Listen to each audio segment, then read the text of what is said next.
বিভিন্ন অজুহাতে তারা নির্বাচনটি একটু দীর্ঘায়িত করার বলছেন, যে দৃশ্যমান হতে হবে সংস্কার এবং বিচার, এই কথা বলে তারা কথা বলছিলেন। ইতিমধ্যে যখন বুঝতে পেরেছে যে বিএনপিকে ছাড়া এই বাংলাদেশে নির্বাচন করা সম্ভব নয়, উপলব্ধি করেছেন অন্তর্বর্তীকালীন সরকার। তাই অন্তর্বর্তীকালীন সরকারের প্রধান উপদেষ্টা তিনি আমাদের দলের একটি চেয়ারম্যান তারেক রহমানের সাথে ঐতিহাসিক লন্ডন বৈঠকে মধ্য দিয়ে একটি স্বস্তির জায়গা, একটি আগামী 2026-এর ফেব্রুয়ারি মাসের নির্বাচনের একটি 3 তারিখে ঘোষণা হয়েছে।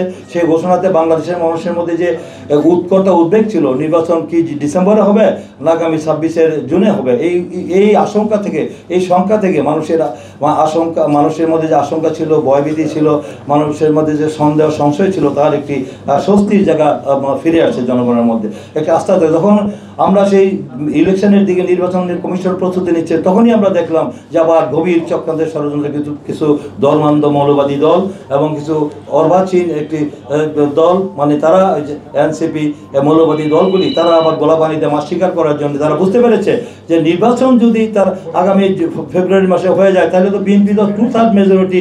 এক্সট্রিম মশার কয়েল প্ল্যান্ট ফাইবার দিয়ে তৈরি, তাই সহজে ভাঙে না, সুগন্ধিযুক্ত ও নিরবিচ্ছিন্নভাবে জ্বলে। ডেঙ্গু, চিকুনগুনিয়া বাহি সহ যে কোনো মশার বিরুদ্ধে দেয় এক্সট্রিম সুরক্ষা।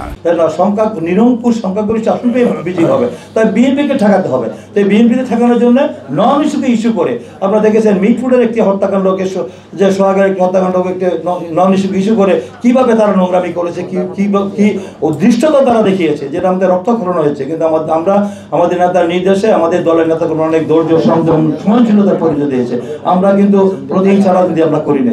আমাদের নেতা দেখেছেন যে আমরা বিএনপি উদার রাজনৈতিক গণতান্ত্রিক দল, আমরা শান্তিতে বিশ্বাস করি। আমরা এই এত বড় মানে আন্দোলনের পর আমাদের যে এত নেতা নিহত হয়েছে, শহীদ হয়েছে, তখন কিন্তু আমরা দেখেছিলাম যে ওই ফেসিবাদের যে সাধারণ সম্পাদক আমাদের তখন বলেছিল, সেখানে আমার ওবায়দুল কাদের যে বলেছিল, যদি আওয়ামী লীগের পতন হয় তাহলে বাংলাদেশের 10 লাখ লোকের নিহত হবে, 10 লাখ লোক মারা যাবে। কিন্তু বিএনপির হাতে কি একজন লোক আহত হয়েছে? নিহত একজন লোক আহত হয়েছে? একজন লোক আহত হয়নি। সেইটা যে বিএনপি যে বড় দল, উদার দল, সেটা দেখেছে, আমরা এবারেও দেখিয়েছি।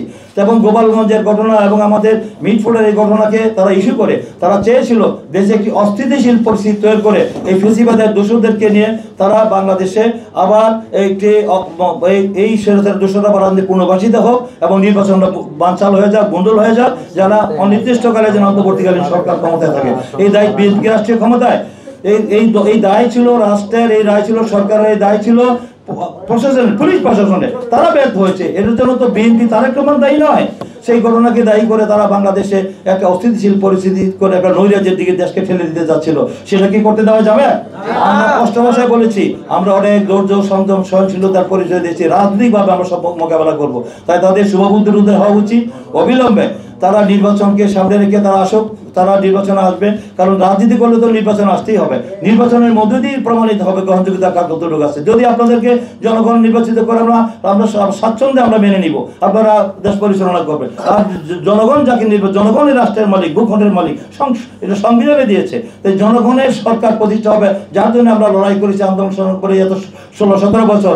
সেই লড়াইয়ের আন্দোলনের ফসল হলো যে আমাদের নির্বাচনের মধ্য দিয়ে চূড়ান্ত বিজয় অর্জন করা। সেই নির্বাচনকে যারা বাধাগ্রস্ত করবে তাদের বিরুদ্ধে জনগণকে নিয়ে ঐক্যবদ্ধভাবে তাদের প্রতিহত করতে হবে। এই ব্যাপারে আমরা কোনো রকম ছাড় দিতে রাজি নই।